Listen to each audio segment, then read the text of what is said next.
continuando mi habitual estado, mi siempre amable Jesús ha dicho: Con estas breves palabras comienza este numeral 16 del volumen 14 del Libro de Cielo. Hemos escuchado cómo Luisa, pues como es característico en su experiencia mística, se encuentra en su habitual estado, una expresión, ¿no?, que alude a su permanencia en una disposición de recogimiento interior, de abandono amoroso y de disponibilidad plena a la acción divina. No se trata simplemente de una oración o de una meditación, sino de un estado continuo de su alma, ¿no?, que vive suspendida entre el cielo y la tierra, abierta a la manifestación del Señor, ¿no?, y entregada a la operación incesante del fiat eterno. De una forma velada, Luisa alude a que está fundida en el divino querer. Esta fusión no es meramente afectiva ni simbólica, sino ontológica, operativa.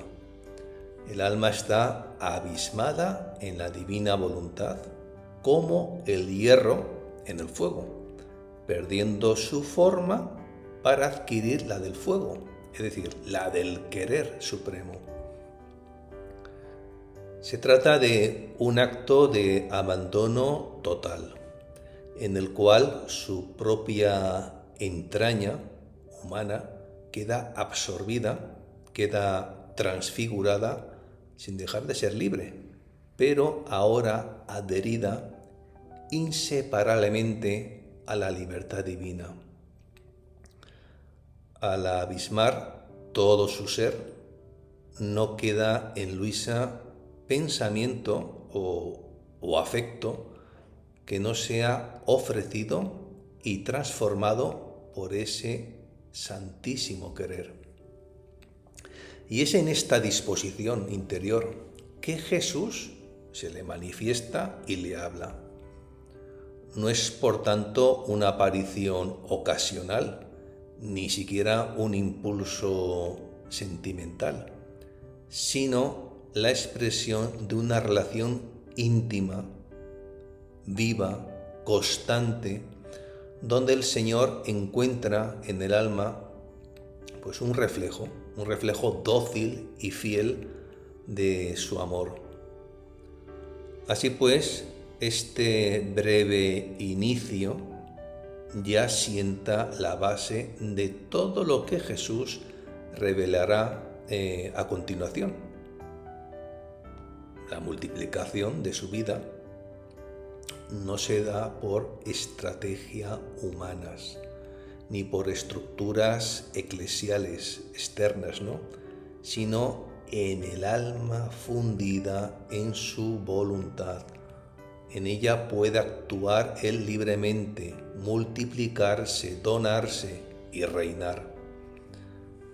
Así que esta frase de apertura de este numeral 16 condensa ya el núcleo de toda la espiritualidad del Libro de Cielo.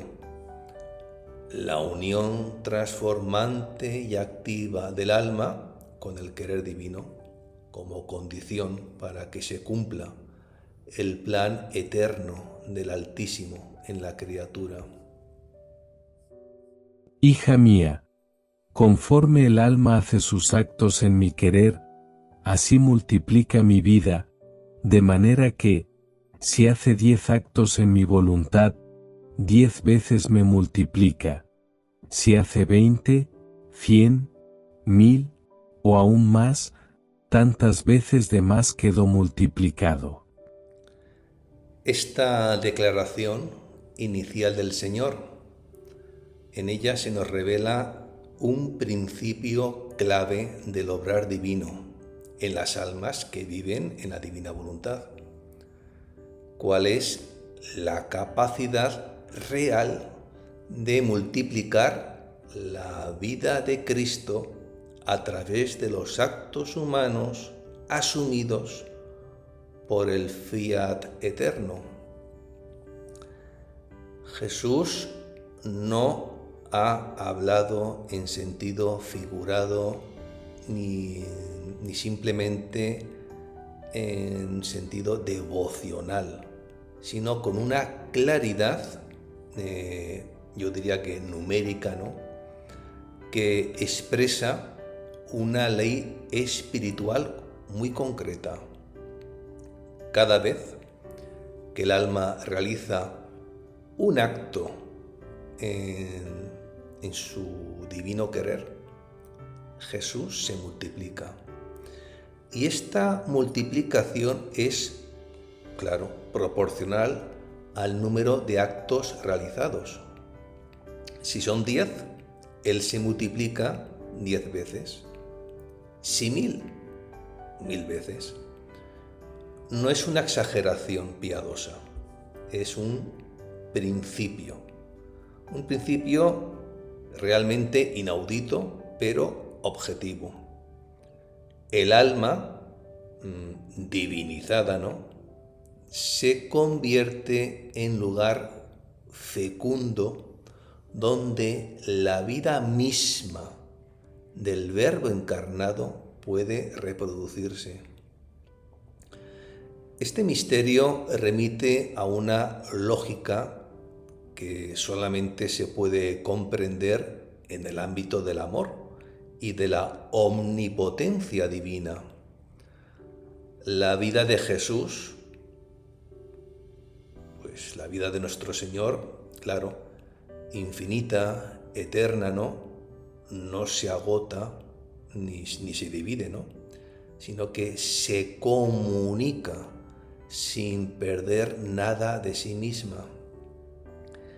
En cada acto humano, elevado a la esfera, del querer supremo, Jesús encuentra un nuevo espacio donde donarse, y donarse enteramente, sin repetirse ni multiplicarse como si fueran muchas personas, pero sí como muchas manifestaciones concretas, vivas, operantes de su única y misma vida. Es el milagro de la omnipresencia, pero claro, aplicada al obrar humano. Es decir, Jesús no solo está en todas partes, sino que quiere actuar, quiere vivir, quiere donarse, quiere multiplicarse en cada acto, pero en cada acto santificado por el fiat, consagrado por el fiat. Por eso estas palabras de esta declaración de Jesús, pues es una puerta luminosa a una visión nueva, de la vida cristiana. Y es así. El alma ya no solamente adora, imita o sigue a Cristo, sino que viviendo en su voluntad divina lo multiplica, le brinda nuevas moradas, le abre caminos donde antes estaba impedido, Así que cada palabra, cada pensamiento, cada deseo, cada movimiento, pero transformado, por la voluntad divina, se convierte en una nueva irradiación de la vida de Jesús. Esta es la fecundidad insondable de los actos en el divino querer, que no solamente tienen valor redentor, sino que llevan en sí el poder de multiplicar la presencia de Cristo en el tiempo, en el espacio, y en los corazones. Sucede como en la consagración sacramental, cuantas hostias ponen, tantas veces quedo multiplicado. La diferencia que hay es que en la consagración sacramental tengo necesidad de las hostias para multiplicarme y del sacerdote que me consagre.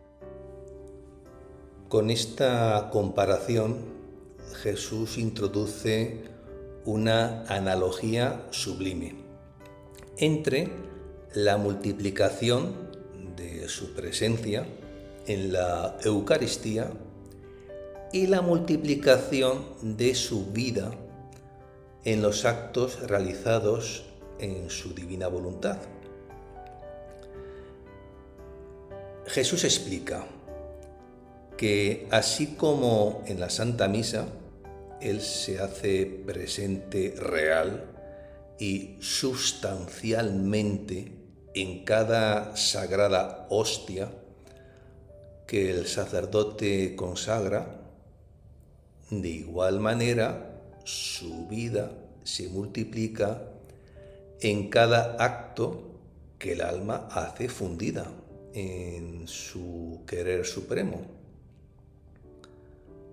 Cada hostia consagrada es una presencia, es una nueva presencia sacramental del mismo y único Cristo.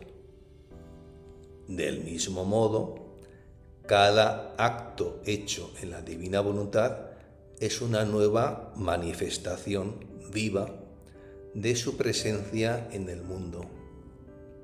No obstante, Jesús señala una diferencia que es crucial. En la consagración sacramental hay condiciones necesarias. Ya sabemos, se requiere la materia del pan y del vino. Y también se requiere y se necesita la acción específica del sacerdote, que actúa in persona Christi, ¿no? Y esto implica una estructura institucional, ritual y jerárquica que depende de factores visibles y muy concretos. Aunque el acto es perfecto y el sacramento infinito en valor,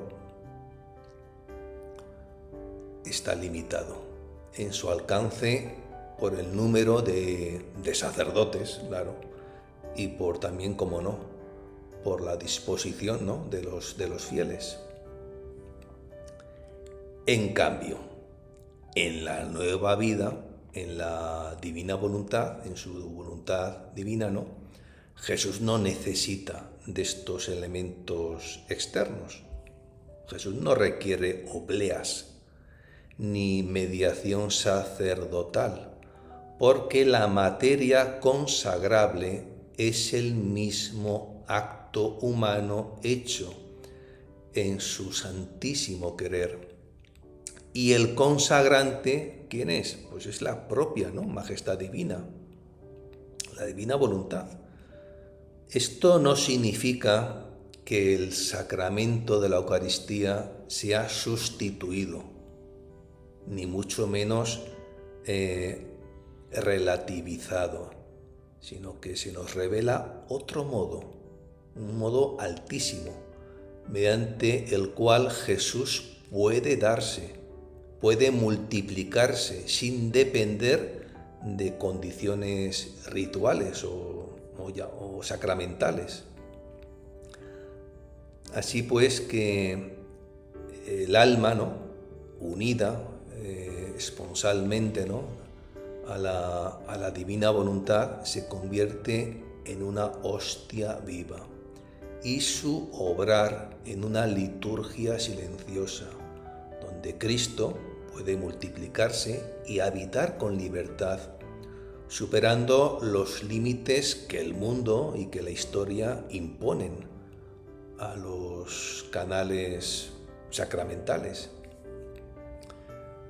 El caso es que en esta comparación Jesús no disminuye la grandeza del sacramento de la comunión, sino que está exaltando la potencia de su divino querer, que actúa más allá de los signos visibles, extendiendo el reino de su presencia mediante las almas que se han entregado totalmente a Él.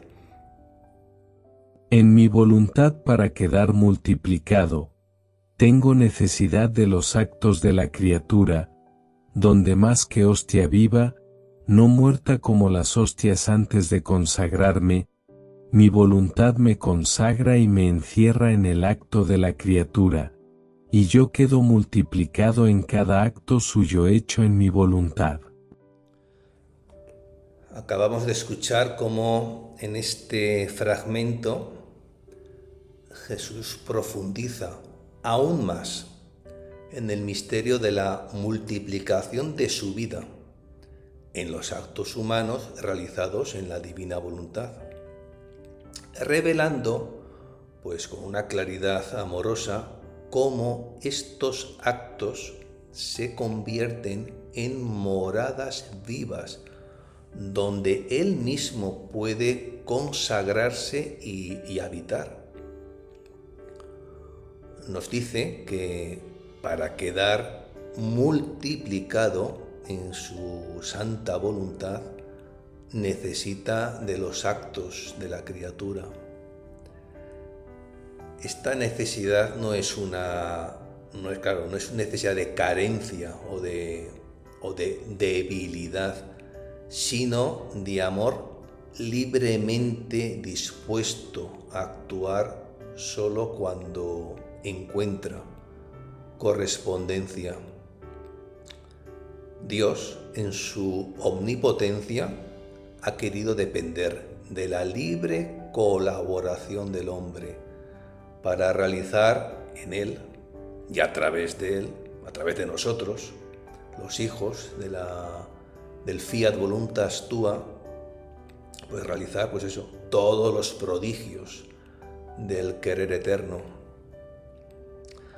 Al mismo tiempo, Jesús aclara que estos actos son más que simples gestos humanos, son hostias vivas. A diferencia de las formas eucarísticas que antes de la consagración están muertas, es decir, sin vida espiritual ni conciencia, los actos de las almas que viven en su querer son actos vivificados por la gracia, conscientes, amorosos, libres. Son materia viva y animada, que puede ser verdaderamente consagrada por la voluntad divina. En ellos no es el sacerdote quien actúa, sino la misma voluntad suprema que consagra, que encierra a Jesús dentro de ese acto, haciendo que su presencia no sea simbólica, ni siquiera afectiva, sino que sea real, operante. Así que cada acto hecho en la divina voluntad se convierte en un sagrario viviente, en un lugar donde Jesús no solamente está, sino que actúa, se dona, se multiplica. No es una repetición mecánica ni una mera imagen. Es la actuación viviente de su vida, que se despliega en cada acto santificado por el fiat supremo. Por eso Jesús afirma que en cada uno de estos actos queda multiplicado. multiplicado no en cuanto a su persona, que es única, sino en cuanto a la irradiación de su presencia y acción redentora. Cada acto hecho en su voluntad divina es como un nuevo nacimiento de Cristo en la historia, como una extensión viva de la encarnación que se prolonga en el obrar del alma, que ha renunciado a su voluntad humana para abrazar la voluntad de Dios. Así que se revela, ¿no?, la extraordinaria dignidad a la que es elevada la criatura que vive en la divina voluntad. Y es que el alma que vive en la divina voluntad se convierte en copartícipe del misterio de la presencia real. Se convierte en instrumento viviente donde el Señor puede continuar su misión de salvar, amar y glorificar al Padre Celestial, pues en cada rincón del orbe. Por eso mi amor tiene su desahogo completo con las almas que hacen mi voluntad y viven en mi querer. Son siempre ellas las que suplen no solo a todos los actos que me deben las criaturas, sino a mi misma vida sacramental. Aquí Jesús pues nos ha manifestado, ¿no?, el profundo consuelo y plenitud que experimenta su amor cuando encuentra almas que viven en su divina voluntad. No se trata solamente de una satisfacción parcial o de un alivio momentáneo, sino de un desahogo completo, es decir, de una correspondencia perfecta a su necesidad de donarse, de comunicarse, de amar y ser amado. Su amor, que es eterno, infinito, generativo, se encuentra muchas veces frustrado por la indiferencia, la ingratitud o la limitación de las criaturas. Pero en aquellas que viven en su querer santísimo, encuentra finalmente un lugar donde puede derramarse sin reservas, donde puede ser acogido sin obstáculos y puede multiplicarse sin límites.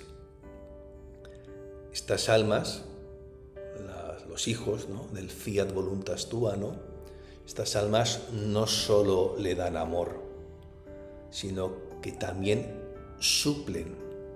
Y aquí el término es clave, porque no se trata de una sustitución simbólica, sino de una verdadera compensación espiritual.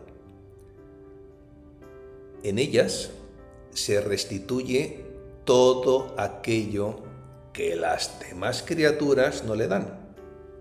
¿Y qué es lo que no le dan? Pues esa adoración que no se ofrece, esa acción de gracias que no se eleva, esa reparación que no se cumple, etcétera, etcétera, etcétera. Pero Jesús no se detiene en los actos morales o espirituales, sino que va más allá. Estas almas suplen incluso su misma vida sacramental. O sea,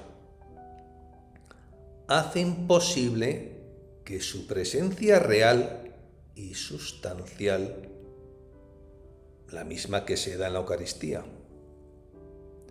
se multiplique y circule allí donde, pues por falta de comuniones, o de sacerdotes no podría estar.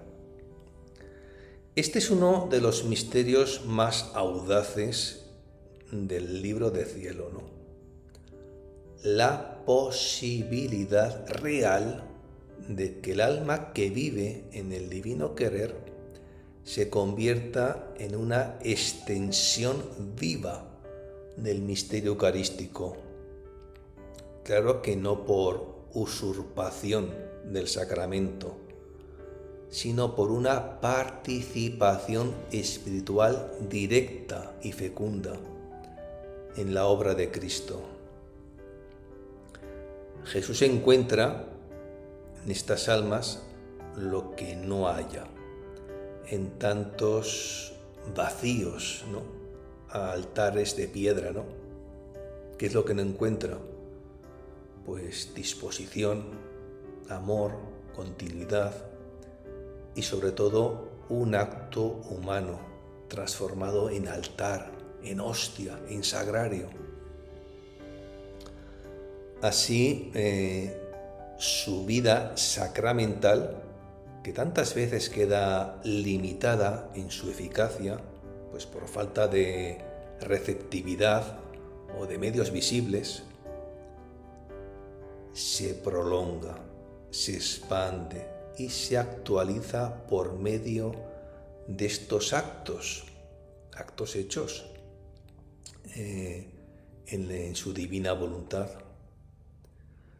Este desahogo completo de Jesús es, por tanto, el fruto, ¿no?, de una colaboración perfecta entre el amor de los amores que quiere darse y el alma que se deja poseer por su santísimo querer. En esta unión conyugal, ¿no?, se restablece el orden perdido, se colma la justicia divina y se realiza el gran sueño de Dios, cual es vivir plenamente en la criatura y hacerla partícipe de su propia fecundidad sacramental y redentora. ¿Cuántas veces queda obstaculizada mi vida sacramental en las pocas hostias en las que yo quedo consagrado? Porque son pocos los que comulgan, otras veces faltan sacerdotes que me consagren, y mi vida sacramental no solo no queda multiplicada cuanto quisiera, sino que queda sin existencia.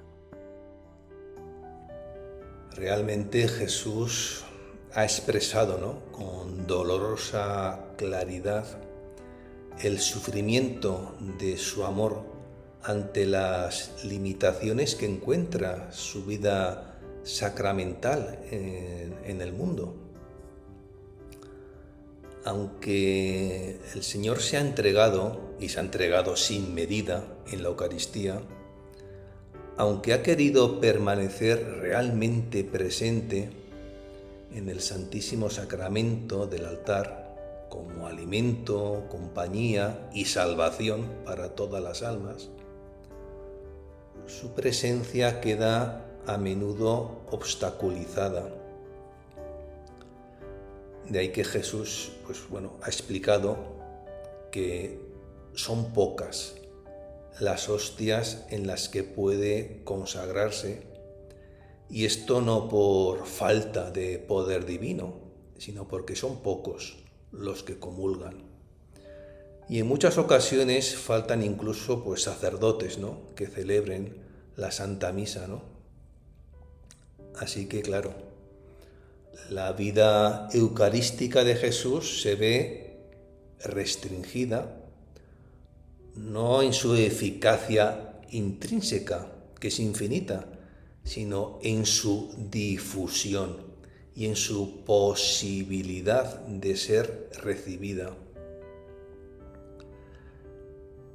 Ya sabemos que su voluntad es multiplicarse, estar presente en cada rincón del mundo, en cada alma que lo desee. Pero esa voluntad queda frustrada cuando no hay suficientes sacerdotes que lo consagren o suficientes fieles, ¿no?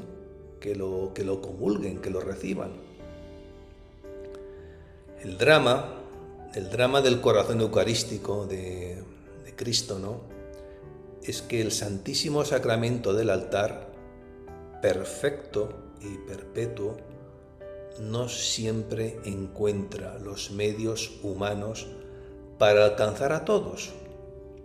Y cuando no hay consagración ni comunión, su vida sacramental, que está dispuesta a renovarse cada día y a donarse a cada criatura, pues queda sin existencia, ¿no?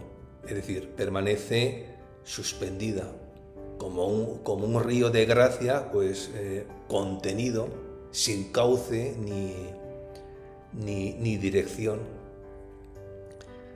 Y estas palabras nos hacen entrever la dimensión misionera, reparadora y corredentora de quienes viven en el don, ¿no?, de su voluntad.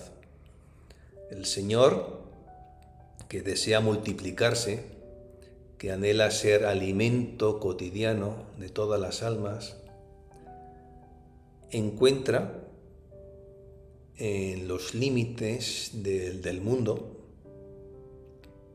sí, por una parte la indiferencia, ¿no?, de los fieles, ¿no?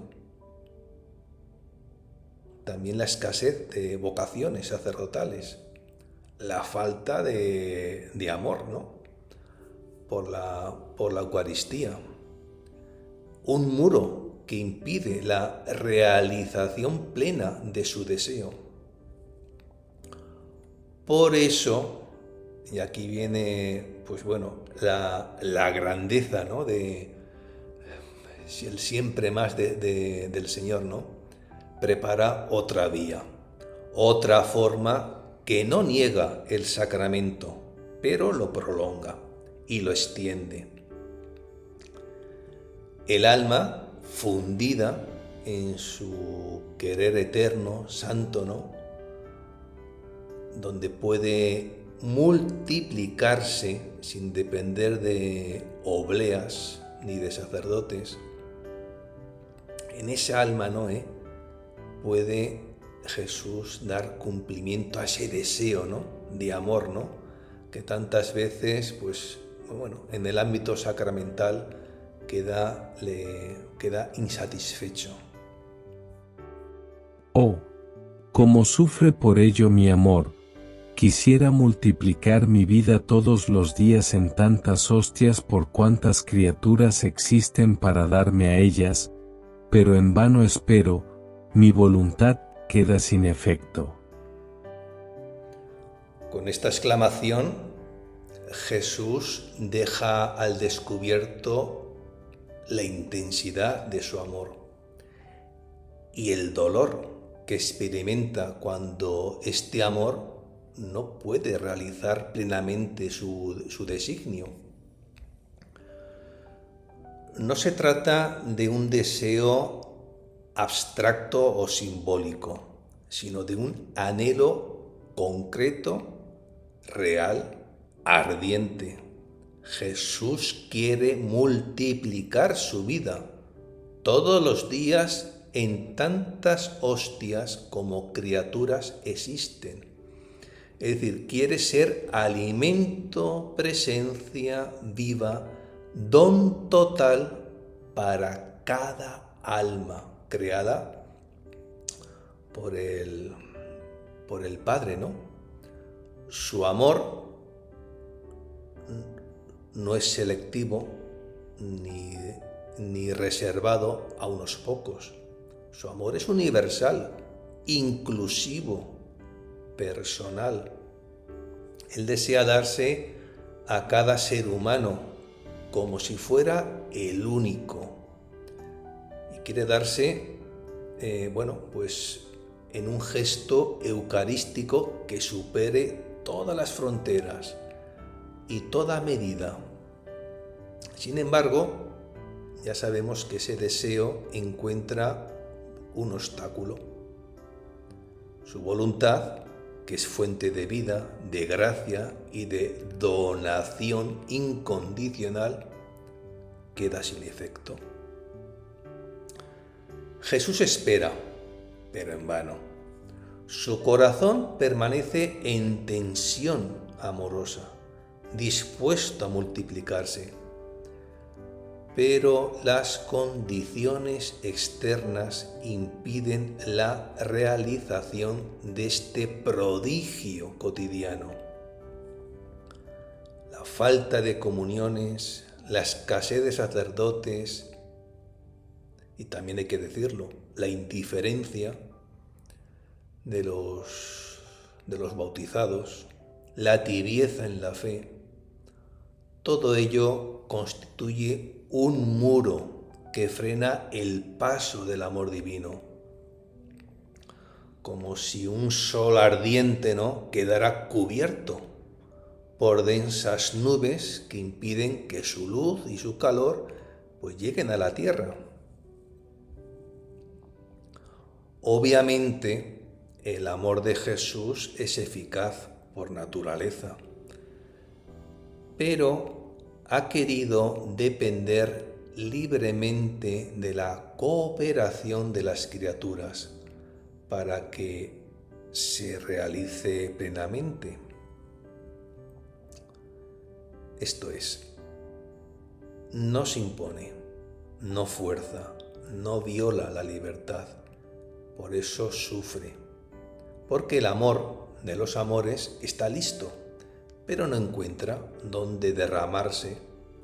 Su voluntad quiere extenderse como un río incontenible, pero queda retenida, como si la historia humana no ofreciera canales por donde pudiera circular la vida divina que Él desea entregarnos.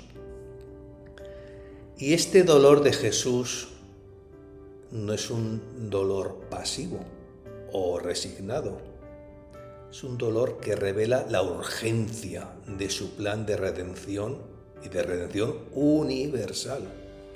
Y es en este contexto que la nueva vida en la divina voluntad aparece como la respuesta concreta, como la respuesta fecunda, fructífera, al clamor divino.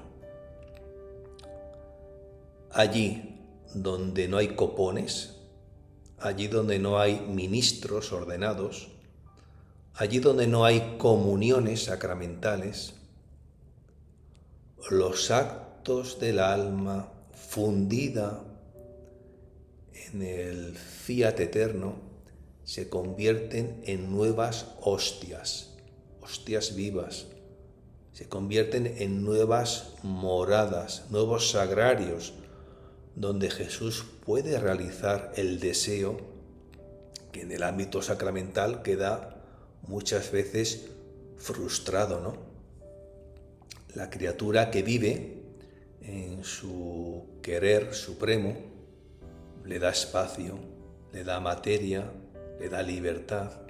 Allí su voluntad ya no queda sin efecto, sino que se cumple gloriosamente.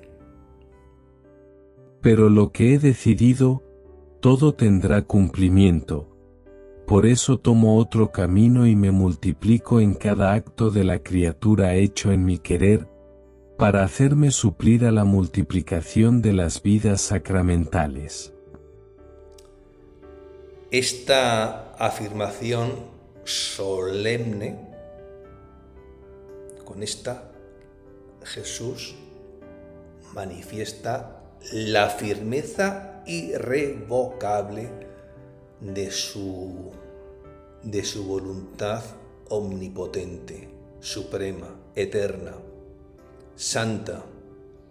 Todo lo que ha decidido se cumplirá. No hay obstáculo humano, ni obstáculo histórico o institucional que pueda frustrar el designio eterno del amor divino.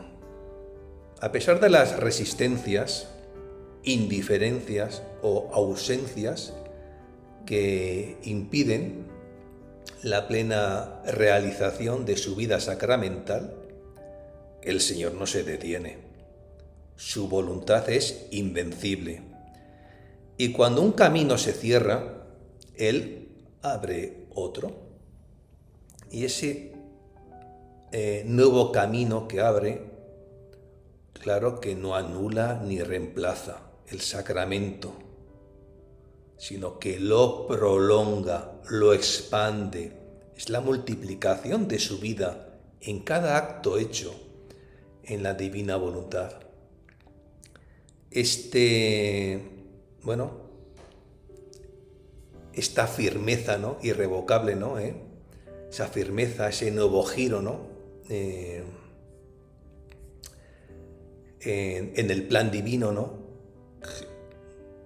no es improvisado, sino expresión de una sabiduría que desde la eternidad predió, ¿no?, la cooperación libre del hombre para completar, ¿no?, la obra redentora. Y así que con esa previsión, ¿no?, pues claro, Jesús decide entonces multiplicarse no solo en las hostias consagradas, sino en los actos de las almas que viven en su querer. Cada acto humano, asumido por la voluntad divina, se convierte en un nuevo canal donde Cristo puede donarse, consagrarse, hacerse presente. Es una multiplicación viva, espiritual, universal, que no depende del número de misas que se celebren, sino de la disposición interior de la criatura. Esa disposición interior por la cual uno renuncia a su querer propio. ¿Para qué? Para darle plena libertad al querer eterno, para que obre en ella, ¿no? Así pues, Jesús encuentra en estos actos no solo un alivio a las carencias sacramentales del mundo, ¿no?, sino una verdadera suplencia. Allí donde no puede estar sacramentalmente por falta de condiciones visibles, está sustancialmente en el acto de la criatura que lo ama y que lo deja vivir en ella. El alma se convierte en hostia viva, en altar interior, en morada perpetua. Y Jesús, que no puede permanecer prisionero del tabernáculo, ni resignado al abandono de tantos corazones, halla en esta vía, ¿no?, en este camino, ¿no?, que ha abierto, ¿no?, una forma de extender su presencia y de alcanzar incluso a quienes están lejos de los sacramentos. Pero, aunque estén lejos de los sacramentos, pueden ser tocados por la irradiación de un acto hecho en su voluntad. Esta decisión del Señor de tomar otro camino,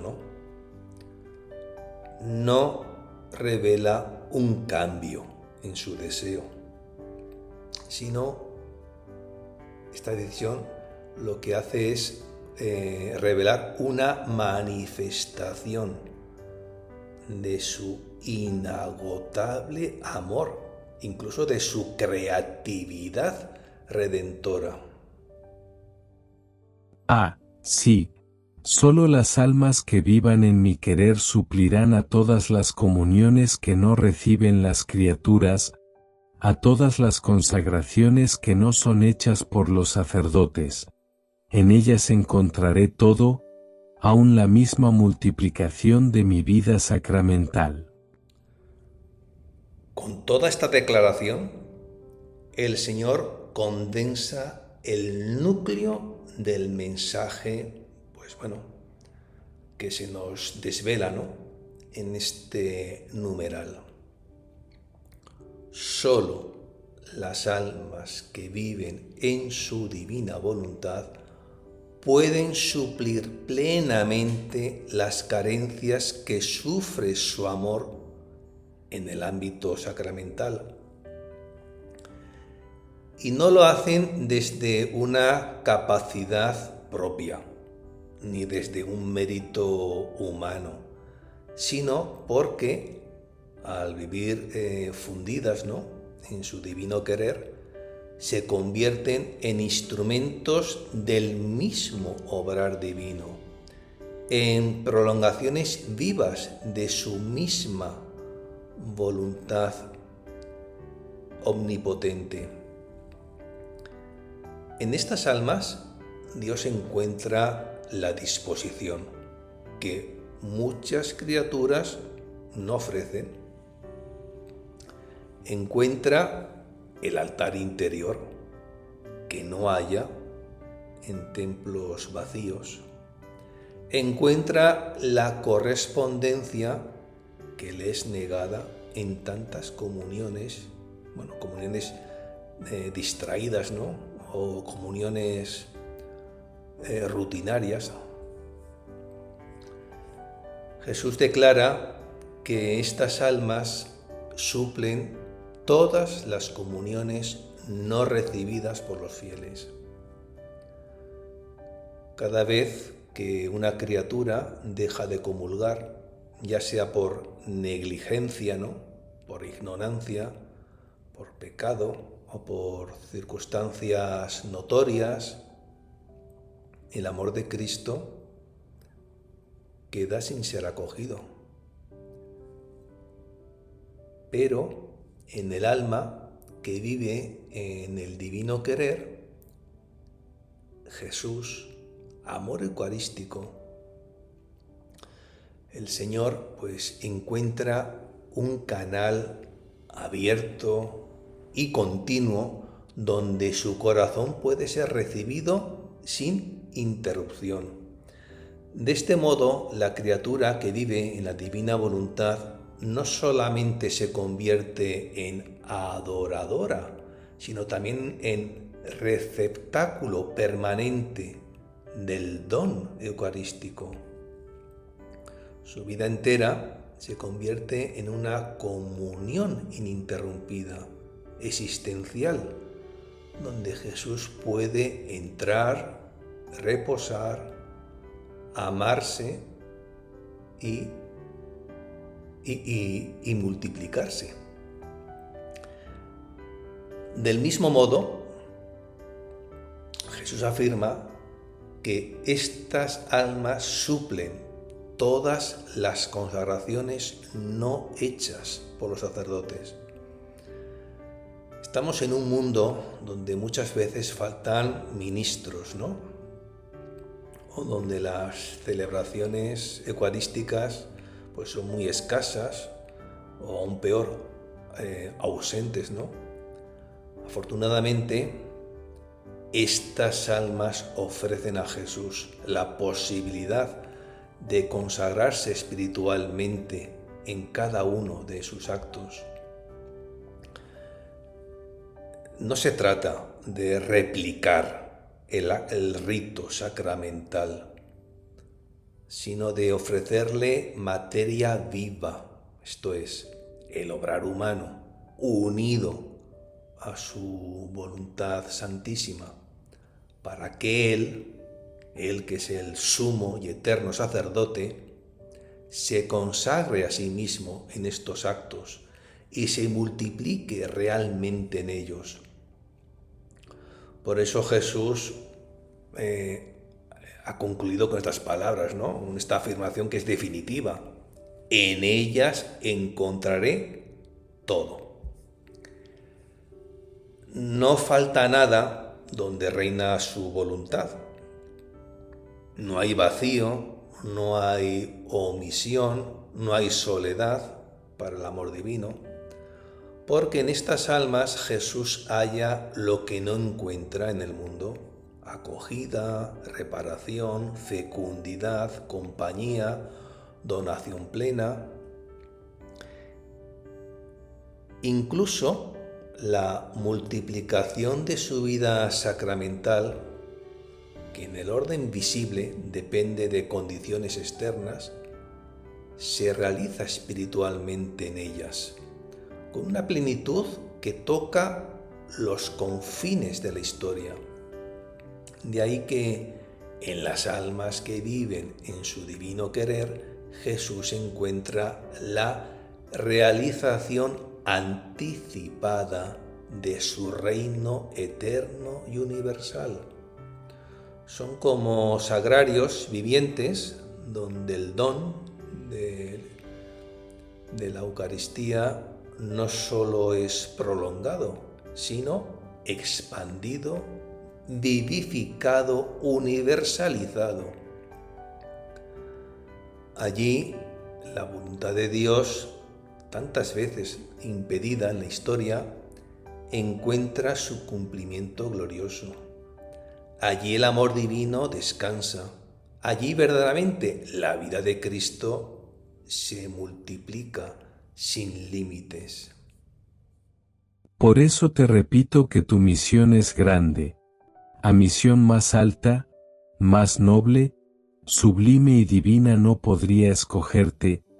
No hay cosa que no concentraré en ti, aun la multiplicación de mi vida, haré nuevos prodigios de gracia jamás hechos hasta ahora. Estas palabras, dirigidas a Luisa, a la pequeña hija de la divina voluntad, en estas palabras Jesús expresa la magnitud única de la misión que le ha confiado. Una misión que no tiene precedentes en la historia de la humanidad. No es una obra marginal ni una devoción más, ¿no?, dentro del ya vasto, ¿no?, repertorio espiritual de la Iglesia, sino el centro mismo del plan divino, largamente, ¿no?, esperado, ¿no?, cuál es la instauración del reino de la divina voluntad en las criaturas, donde todo será reintegrado en el orden y la armonía con la que salió de las manos del Creador. Hemos escuchado cómo Jesús declara que la misión que le ha sido encomendada a la sierva de Dios es la más alta, la más noble, sublime y divina que podría otorgar a una criatura, ¿no? No hay en ella nada pequeño, ni parcial o transitorio. Todo en esta misión está orientado a la restitución plena del hombre a su origen, por medio de la nueva vida, ¿no?, en el divino querer. Y al decirle que no hay cosa que no concentrará en ella, ¿no?, Jesús da a entender que Luisa ha sido escogida como el centro de convergencia de las gracias de todos los tiempos. Claro que no es por mérito propio, ¿no?, sino que es por elección divina y en función de una misión universal. En ella, y como no, en las almas que a través de ella seguirán este camino, esta vía, ¿no?, se concentrará todo lo que Dios quiere otorgar a la humanidad en este nuevo tiempo. No solo gracias personales de santidad, ¿no?, sino las gracias operativas de una nueva creación en el orden espiritual. Jesús le promete que incluso en ella se realizará la multiplicación de su propia vida. Es decir, que a través de sus actos, Él podrá donarse una y otra vez de modo real y fecundo a toda la humanidad. Además, Jesús anuncia que hará nuevos prodigios de gracia jamás hechos hasta ahora.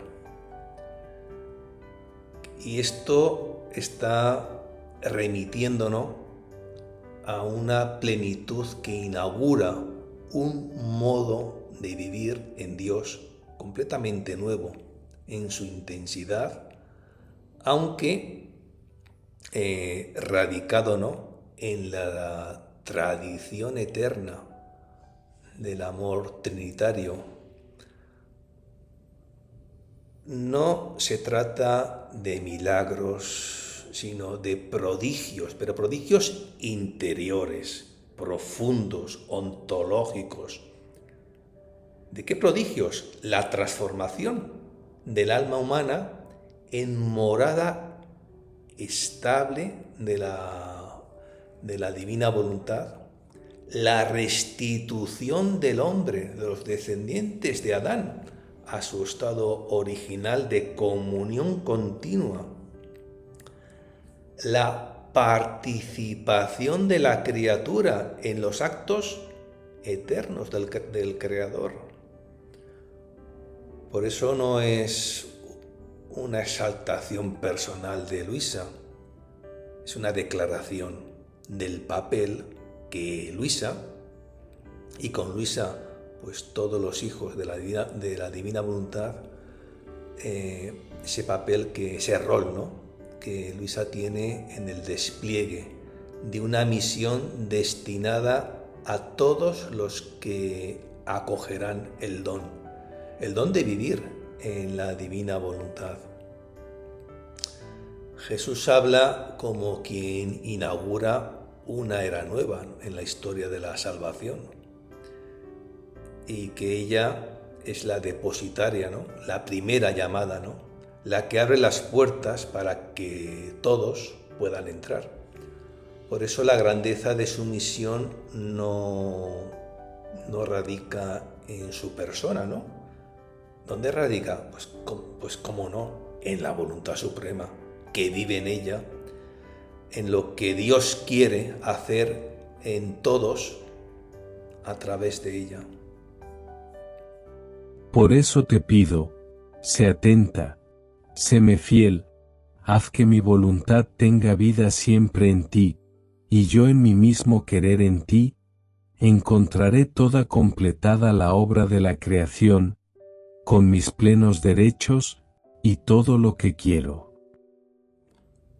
En esta súplica final, Jesús manifiesta, pues con ternura, ¿no?, pero con solemnidad, la necesidad que tiene de la cooperación libre y perseverante de Luisa para llevar a término su designio eterno.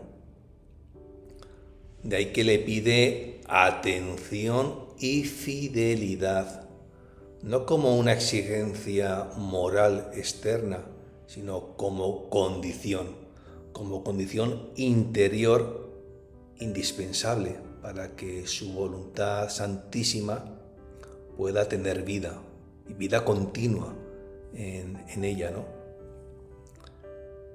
Ya sabemos que la atención implica vigilancia amorosa, apertura constante, delicadeza espiritual. La fidelidad, en cambio, expresa una firmeza que no se quiebra ante las pruebas ni ante las sequedades, una La fidelidad pues implica adhesión plena que no oscila según el sentir o el no sentir o según el momento, ¿no? Por eso atención y fidelidad, ambas son necesarias para que el querer divino pues no solamente visite su alma, ¿no? Sino que se establezca en ella, ¿no? Establezca en ella pues una morada permanente, ¿no? Jesús quiere que su divina voluntad tenga vida en ella. No se conforma con ser conocido, ni siquiera invocado, sino que desea vivir, obrar, reinar en cada uno de sus actos, pensamientos, respiros, movimientos.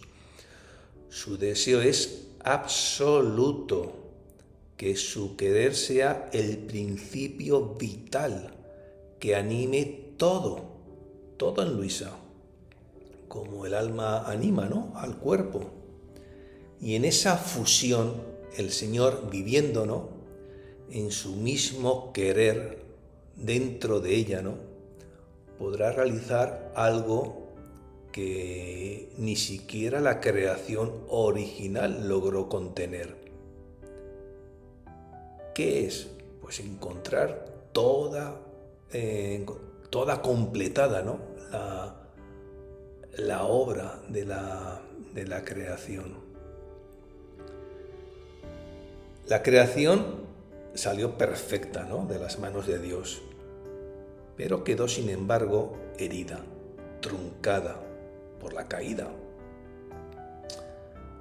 Jesús declara ahora que en el alma que le permite vivir enteramente, esa alma que permite vivir enteramente a su divino querer, esa obra de la creación puede ser finalmente llevada a cumplimiento. No es una creación nueva, sino la restitución plena de la primera, ¿no? Ya, pues claro, reparada, transfigurada, elevada. Allí Dios recobra sus plenos derechos. ¿Cuáles? El dominio de rey, el amor de padre, la adoración de creador. Y no solamente recobra lo que le corresponde, ¿no?, sino que encuentra todo lo que quiere. Y lo encuentra no a través de obras extraordinarias, ni a través de conquistas humanas, sino a través de una voluntad humana que se ha rendido sin reservas al soplo del fiat eterno. Así que este final de este grandioso numeral pues no es la conclusión del numeral, ¿no?, sino que es el eco del gran deseo divino, ¿no?, desde el inicio de los tiempos. Habitar con el hombre, vivir en el hombre, reinar en la tierra como en el cielo. Y en el alma, donde su voluntad reina, ¿no?, claro que Dios encuentra por fin descanso, plenitud, correspondencia. Y la creación alcanza su finalidad última, ser reflejo vivo de la Santísima Trinidad. Por eso esta súplica de Jesús es también una invitación a toda alma que desee acoger este don de dones.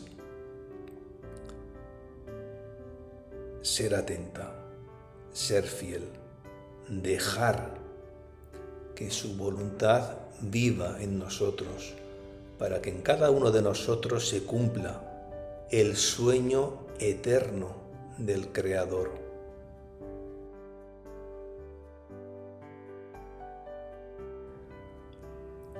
no quisiera ya dejar por terminado este numeral sin hacer unas pequeña recapitulación, ¿no? Para que esté todo claro, sin equívocos. La nueva vida en la divina voluntad no solo repara, sino que multiplica a Jesús mismo en los actos del alma. Y esto es una clave teológica, ¿no?, que ilumina la relación entre la presencia sacramental y la presencia operante del Señor en quienes viven en su divino querer. Hemos visto cómo Jesús ha establecido una analogía muy precisa. En el altar, cuantas hostias se ponen allí en el copón, tantas presencias sacramentales quedan. En el alma, que obra en el fiat, cuantos actos se hacen en el divino querer, ¿no?, tantas veces Él se multiplica. La diferencia es honda. La oblea es materia inerte hasta la consagración. El acto humano es hostia viva, que bajo el imperio del fiat recibe una consagración espiritual que encierra al Señor en el obrar de la criatura. La especie sacramental pertenece al orden del signo sagrado. El acto en el fiat pertenece al orden de la operación, divinizada, ¿no?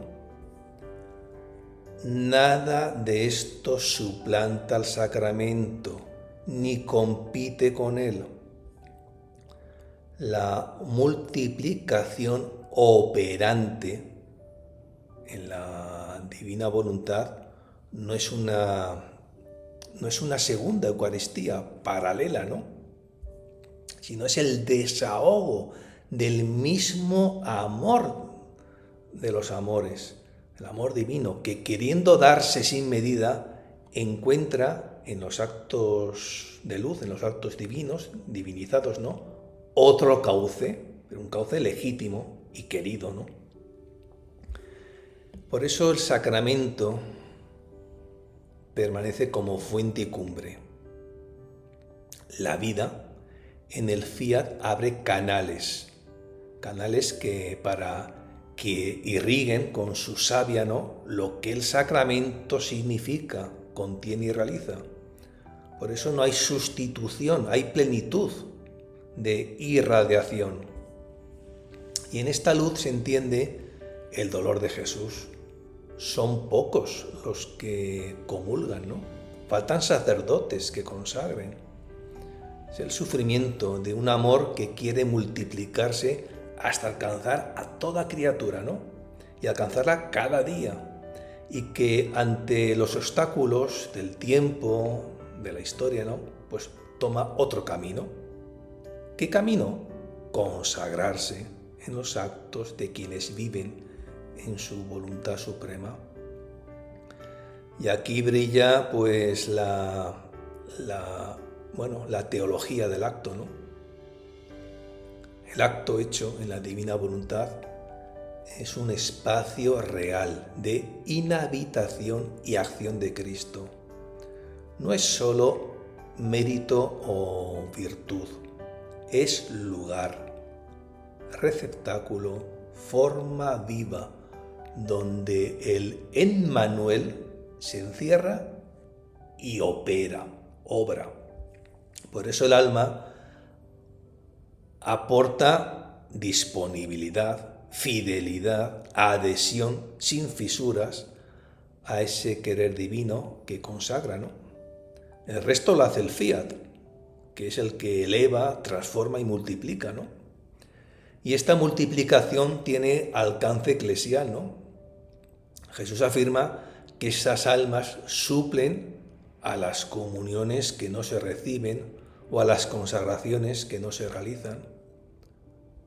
Suplir es colmar una falta desde dentro del mismo designio de Dios.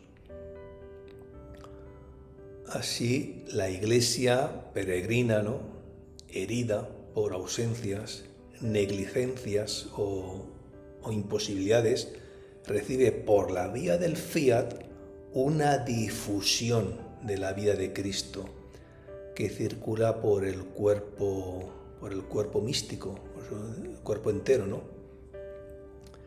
Por eso todo el numeral pues está esbozando, ¿no?, una especie de liturgia, pero liturgia continua, ya que el altar consagra, ¿no?, las especias, ¿no?, y las entrega, pero el alma en el fiat, ¿no?, deja que ese mismo amor, ¿no?, ese amor eterno, divino, ¿no?, consagre su obrar y lo vuelva difusión de vida divina. Por eso son dos órdenes distintos, aunque sí, un mismo sol, ¿no? La hostia sacramental es el Sagrado Corazón expuesto. El acto, en la divina voluntad, es el pulso, el latido de ese corazón sacrosanto, que ese latido, ese pulso que el mismo Señor, ¿no?, imprime, ¿no?, al mundo, ¿no? Y de aquí pues nace una mística pues fértil, sobria. No se pide multiplicar obras, sino permitir que el fiat multiplique a Jesús en cada acto. No se pide imaginar grandezas, sino ofrecer el lugar, ¿no? ¿Qué lugar? El pensar, el mirar, el hablar, el trabajar, el padecer, el amar, etcétera, etcétera. Porque todo puede convertirse en hostia viva donde Jesús se encierra y se da. La medida la fija el querer supremo que consagra. La misión es simple, dejar vivir al fiat siempre, para que Él en cada acto multiplique su vida y lo entregue a todos. Y ya para terminar, la Eucaristía permanece, pues porque es la fuente, ¿no?, y el culmen de la vida eclesial. Los actos en el divino querer no replican la transustanciación ni la presencia bajo especies, ¿no?, eucarísticas. Lo que hace es hacer presente la vida operante de Cristo, que actúa y circula por medio de los hijos del fiat voluntas tua. No compiten con el sacramento, lo honran, lo reparan, lo preparan, lo prolongan en su fruto y tienden, cuando es posible, pues a conducir, ¿no?, a la comunión sacramental recibida con fe viva, ¿no? Así pues, la Eucaristía permanece como presencia sustancial del Señor bajo las especies, fruto de la transustanciación realizada por un sacerdote. Los actos en el querer divino no duplican ese modo único, no producen presencia sustancial ni transforman materia. Lo que hacen es hacer presente la operación, esa operación redentora, santificadora, esa operación viva de Cristo, que asume, informa, gobierna el acto humano, pero desde dentro, ¿no? De ahí que llamar consagración a esta toma de posesión es lenguaje analógico. no designa el rito sacramental ni su efecto, sino la eficaz investidura del acto por la voluntad divina. En el sacramento su eficacia proviene de Cristo, que actúa en él, claro, cuando es celebrado correctamente, y comunica, ¿no?, la gracia por su propia fuerza, ¿no?, divina, ¿no? El aprovechamiento, claro, en cada uno de los fieles, ¿no?, pues depende de la disposición, ¿no?, con que se recibe, ¿no? Sin embargo, en los actos hechos en el querer eterno, la eficacia es la de Cristo mismo, que opera como causa principal en un consentimiento humano libre, lúcido y amoroso. Por eso el fruto de esos actos es real, universal, pero de otro orden. Gloria, debida a Dios, reparación, impetración y comunicación de vida al cuerpo místico, no la producción de nuevas hostias, ni la dispensación de la comunión sacramental. Suplir significa colmar ante Dios la medida de amor y de fruto que la voluntad del Señor desea para todos, cuando esa medida pues ha quedado defraudada en la historia. No significa sustituir preceptos o ritos o ministros, ni eximir a nadie de la Eucaristía. La multiplicación de Jesús en los actos hechos en su divino querer no es reproducción numérica de su hipóstasis, ni clonación de su presencia sacramental. Es difusión de su misma operación redentora, pues en actos diversos, ¿no? Hablar, andar, dormir, comer, trabajar, adorar, orar, respirar.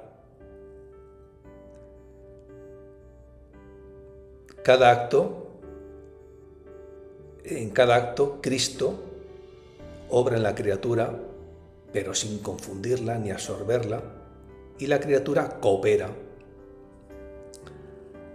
Así, claro, permanece la ley de la Iglesia. Los sacramentos siguen siendo, el sacramento de los sacramentos, la Eucaristía, sigue siendo la fuente y el culmen, ¿no? Y los actos en el divino querer, pues lo honran, lo preparan, lo prolongan en sus frutos, pero jamás lo reemplazan.